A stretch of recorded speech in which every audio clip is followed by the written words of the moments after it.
सभी भक्तों को हर हर महादेव श्री शिवाय नमस्तुभ्यम। एमपी राज्य के कुबरेश्वर धाम सीहोर से 7 दिवसीय सुंदर शिव महापुराण कथा गुरुजी पंडित प्रदीप जी मिश्र द्वारा भव्य रुद्राज महोत्सव शुरू हो गया है और आज 8 मार्च की दूसरे दिन की कथा पूर्ण हो गई है। यह 7 दिवसीय शिव महापुराण कथा जो कि 7 मार्च से 13 मार्च 2024 तक हम सब आस्था यूट्यूब के माध्यम से श्रवण कर रहे हैं।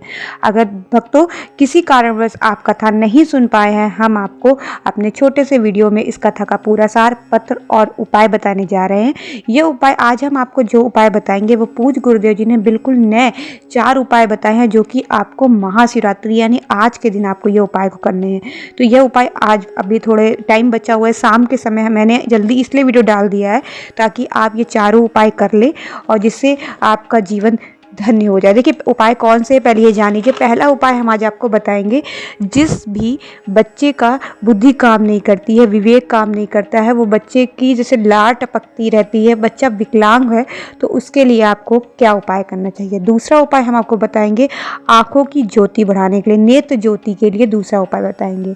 तीसरा उपाय दोस्तों हम आपको बताएंगे यदि आपका कर्जा बहुत बढ़ गया है, आर्थिक स्थिति बहुत ज़्यादा खराब है, तब आपको क्या उपाय करना चाहिए। और चौथा उपाय हम आपको बताएंगे यदि आपको खुद का मकान चाहिए, आपको खुद की ज़मीन अगर नहीं है आपके पास, तो आपको कौन सा उपाय करना है। ये चारों उपाय आज हम अपने इस वीडियो में बताएंगे और कुछ पत्र के द्वारा, पत्र के माध्यम से भी जो उपाय गुरुदेव जी ने बताए हैं, जो लोगों ने किए हैं, वो भी आज हम आपके सामने आपको पूरी कथा सार छोटे से वीडियो में और उपाय और पत्र बताएंगे। तो आप अंत तक दोस्तों ज़रूर बने रहें। देखिए आज गुरुदेव जी ने बात बताई है कि भगवान शंकर का एक नाम है आशुतोष, जिसे हम लोग आशुतोष कहते हैं। कुछ लोग उसे रुद्र भी, भगवान शिव को हम लोग रुद्र कहते हैं। तो रुद्र वो नहीं होता है, जैसे रुद्र होता है कि भक्त भगवान के लिए रो रहा है तो उसे भी हम रुद्र कहेंगे। अगर माँ अपने बेटे के लिए रो रही है उसे हम रुद्र कहते हैं। बाप मान लीजिए बेटी के लिए रो रहा है या बेटी बाप के लिए रो रहा है, उसे रुद्र कहते हैं।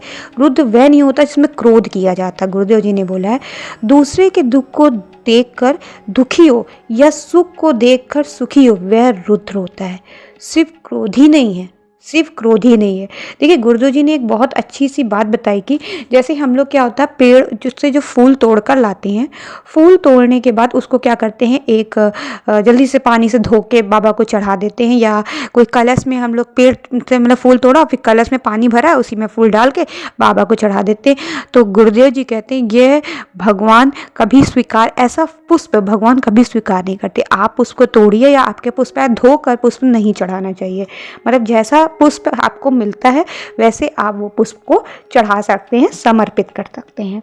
देखिए आज एक पत्र लेकर आई थी, कीर्ति जी थी, एक पत्र लेकर आई थी। वो उनका एक पत्र था कि मतलब उन्होंने क्या किया, बाबा को 1 लोटा जल चढ़ाया, बेलपत्र चढ़ाया और गेहूं के दाने का उपाय किया और पशुपति व्रत किया।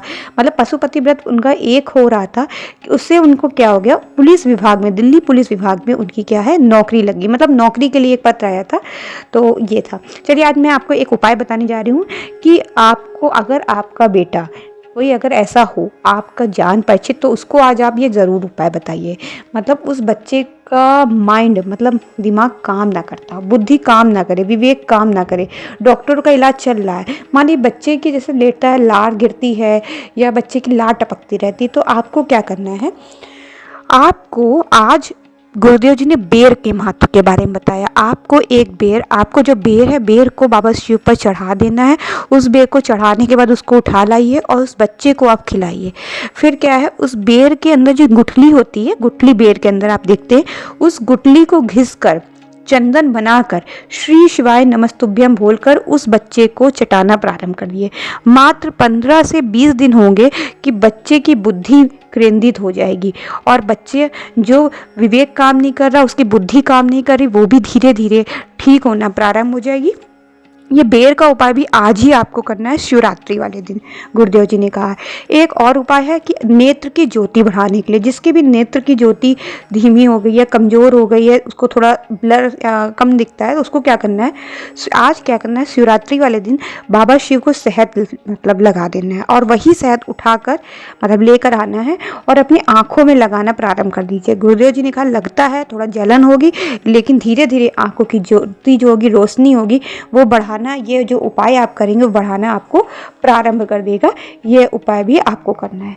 देखिए, आज एक सीता देवी थी, वो पत्र लेकर आई थी। उन्होंने बताया कि उनका मतलब बेटी थी, 17 साल का था, बेटा था, सॉरी 17 साल था, ना वो चल पाता था ना वो बोल पाता था। उसको देखकर मतलब वो दुखी हुआ करती थी, कोई काम नहीं, मतलब वो कुछ नहीं करता। वो क्या हुआ, वो आज जो आई हैं वो बता रही थी, वो आई थी सीहोर में, रुद्राक्ष प्राप्त किया, कंकड़ उठाया, उन्होंने रुद्राक्ष का जल उसको देना प्रारंभ किया। 3 महीने नहीं लगे गुरुदेव जी से उन्होंने कहा, मात्र 1.5 महीने में बच्चा मेरा चलने लगा है, श्री शिवाय नमस्तुभ्यम बोलने लगा है, और बाबा को 1 लोटा जल भी उसने चढ़ाना प्रारंभ कर दिया। एक महिला पत्र लेकर आई थी, उनके पति का नाम हनुमान घाटी था, तो वो पत्र लेकर आई थी। वो बता रही थी कि उनके पति को 2018 से मुंह में कैंसर हो गया था, पलट पलट के आ रहा था, और वो रुद्राक्ष भी आई, रुद्राक्ष का मतलब सीहोर आकर रुद्राक्ष लिया, रुद्राक्ष का जल भी पिलाना प्रारंभ किया। लेकिन जब पिलाने के बाद भी उनका मतलब जब उन्होंने रिपोर्ट कराई, बार बार वही आ रहा है। फिर उन्होंने कहा कि हमें विश्वास नहीं था कि सच में ऐसा होता है कि नहीं था। फिर उन्होंने जिस हॉस्पिटल में कराई थी, जिसमें रिपोर्ट में मतलब कैंसर आ रहा था, उन्होंने दूसरे हॉस्पिटल में कराई तो वहाँ रिपोर्ट नील आ गई। तीसरी जगह भी कराई, वहाँ भी रिपोर्ट नील आ गई। तो मतलब यही बताया, और इसमें पूरा यही था कि उनको कैंसर हो गया था, और वो रुद्राक्ष जल उन्होंने पीना प्रारंभ किया, और बाबा की कृपा से उनके मुख का कैंसर धीरे धीरे समाप्त हो गया।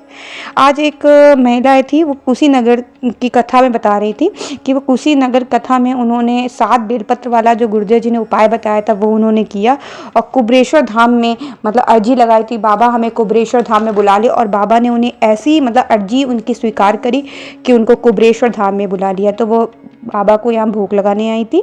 देखिए, गुरुदेव जी ने एक नई आज बात बताई है, मतलब नई क्या बात बताई है, हर शिव पुराण में बताई है, लेकिन मैं आपको बताने जा रही हूँ कि अगर आप शिव जी को जल चढ़ाने जा रहे हैं तो आपका जो पात्र हो वो कैसा होना चाहिए।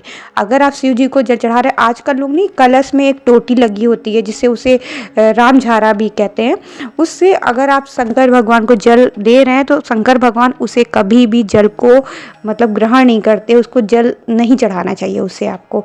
वो आप ठाकुर जी को उससे जल चढ़ा सकते हैं, राम जी को जल चढ़ा सकते हैं, पर शंकर भगवान को बस वही सिंपल सा आप लोटा लेके जाइए, बाबा को जल चढ़ाइए। लोटा आपका चाहे जो हो, तांबे का हो, पीतल का हो और चांदी का, उस वो फर्क नहीं पड़ता, लेकिन वो टोटी वाला रामझारा वाला लोटे से बाबा को जल नहीं समर्पित करना चाहिए। ये गुरुदेव जी ने बताया था। एक पत्र आई थी, वो बता रही थी उनकी 35 साल की बेटी थी, उसकी आंखों की रोशनी चली गई थी, पूरी तरह से आंखों की रोशनी चली गई थी, और उन्होंने यहाँ पे कावड़ आकर कावड़ का जल चढ़ाया, और जिससे उनके मतलब उनकी बेटी की आंखों की रोशनी आ गई। एक आभा जी पत्र और लेकर आई थी, उन्होंने ये बताया था कि उनकी स्थिति मतलब बहुत दयनीय थी, बहुत आर्थिक स्थिति इतनी खराब थी कि वो बता नहीं सकती थी। वो पिछले साल रुद्राक्ष महोत्सव में आई थी, बाबा से अर्जी लगाई, और उन्होंने कहा कि 15 दिन के अंदर, बस वो रुद्राक्ष महोत्सव उनका पूरा हुआ, 15 दिन के अंदर उनके बेटे की सरकारी नौकरी नेवी में लग चुकी थी। तो ये कुछ पत्र गुरुदेव जी ने पढ़े जो मैंने आपको बता दिया, छोटे मोटे पत्ते। अब हम आपको उपाय बताने जा रहे हैं। यदि आपको खुद का मकान चाहिए, या अगर आपके पास खुद का मकान नहीं है, प्लॉट नहीं है, खुद की ज़मीन नहीं है, बहुत संघर्ष की आप ज़िंदगी जी रहे हैं, तो आप क्या करिए, आज वैसे भी शुक्रवार का प्रदोष भी है और शिवरात्रि दोनों है, तो आप गेहूं के बाली, अगर आपको 12 गेहूं की बाली मिल जाती है तो ठीक है, नहीं मिलती तो कोई नहीं, आप गेहूं के 12 दाने आप लेकर मंदिर जाएंगे, जिसमें से एक दाना आज आप अशोक सुंदरी वाली जगह पर अपनी कामना कह के, आपका मकान नहीं है, बाबा मेरा मकान बना दो, खुद का प्लॉट नहीं है, आपका ज़मीन नहीं, जो आपको बोलना है बाबा से बोलकर अशोक सुंदरी वाली जगह पर एक आपने गेहूं का दाना समर्पित कर देना है। फिर अगली बार जो मासिक शिवरात्रि अगले महीने आएगी, हर मासिक शिवरात्रि मतलब ये जो 12 आपके गेहूं के दाने हैं, ये 12 मासिक शिवरात्रि लगातार, जैसे आज एक चढ़ा दीजिए, फिर आपकी जो अप्रैल में आएगी तब चढ़ा दीजिए, ऐसे कर करके आप शिवरात्रि तक करेंगे। 1 साल का अंदर बाबा आपका खुद का मकान, खुद का प्लाट, खुद की ज़मीन सब दिला देंगे। तो आपको ये उपाय आज ही करना है। तो आज आप शाम को ये उपाय कर सकते हैं। देखिए, अगर आपका कर्जा बहुत बढ़ गया है, मतलब आपकी स्थिति बहुत दयनीय है, बहुत ज़्यादा कर्जा बढ़ गया है और बहुत तकलीफ में आप जी रहे हैं, तो गुरुदेव जी ने कहा है ये आपको 5 शिवरात्रि करनी है। आज आप पहली शिवरात्रि जरूर कर लें। क्या करना है आपको, एक दूध लेना है, कच्चा दूध लेना है, दूध में थोड़ा सा शक्कर मिला देना, घोलना कुछ नहीं, दूध लेना, दूध में डायरेक्ट ऐसे शक्कर डाल देंगे थोड़ा सा, एक बेलपत्र, एक लोटा जल लेकर आप जाएंगे, देवाधिदेव महादेव से प्रार्थना करेंगे। और पहले आप क्या चढ़ाएंगे, पहले आप जो वो पहले आप दूध बाबा को समर्पित करेंगे, पहले आप बेलपत्र समर्पित करेंगे। बेलपत्र की जो डंडी होगी वो जलाधारी के पास होगी। फिर आप दूध समर्पित करेंगे। दूध को आप जब दूध समर्पित करेंगे, उसके बाद दूध को आप क्या करेंगे, कटोरी में जरा सा दूध ले आएंगे। उसके बाद आप जल समर्पित करेंगे। पहले समझ लीजिएगा, पहले दूध समर्पित करना है, उसके बाद जल समर्पित करना है। दूध आपने समर्पित किया, दूध को आप कटोरी में ले आएंगे। अगर आप अलग कटोरी में दूध लाएंगे, अलग कटोरी में जल लाएंगे। जल तो लाया ही जाता है, जल ले आएंगे, घर में छिड़काव करेंगे। दूध का क्या करना है, जो आप दूध लेकर आए हैं उसे जरा सी बिंदी, इतना दूध लाना है कि वो बिंदी लग जाए आपके घर में दरवाजे पे। आपको या तो अपने दरवाजे पे उसके दूध की बिंदी लगानी है, या फिर घर की अलमारी में लगानी है, या तो दुकान व्यापार वाली जगह पे आपको वो बिंदी लगानी है, श्री शिवाय नमस्तुभ्यम बोलकर। गुरुदेव जी ने कहा है आप बस रुकिए और देखिए, भोले बाबा आपका कर्जा धीरे धीरे चुकाना प्रारंभ कर देंगे। आपके घर में लक्ष्मी का आगमन होने लगेगा। तो यह उपाय भी आप ज़रूर करें। और अगर आपको इन उपायों में कुछ समझ में नहीं आ रहा है तो आप कमेंट करके पूछ सकते हैं। श्री शिवाय नमस्तुभ्यम। हर हर महादेव दोस्तों।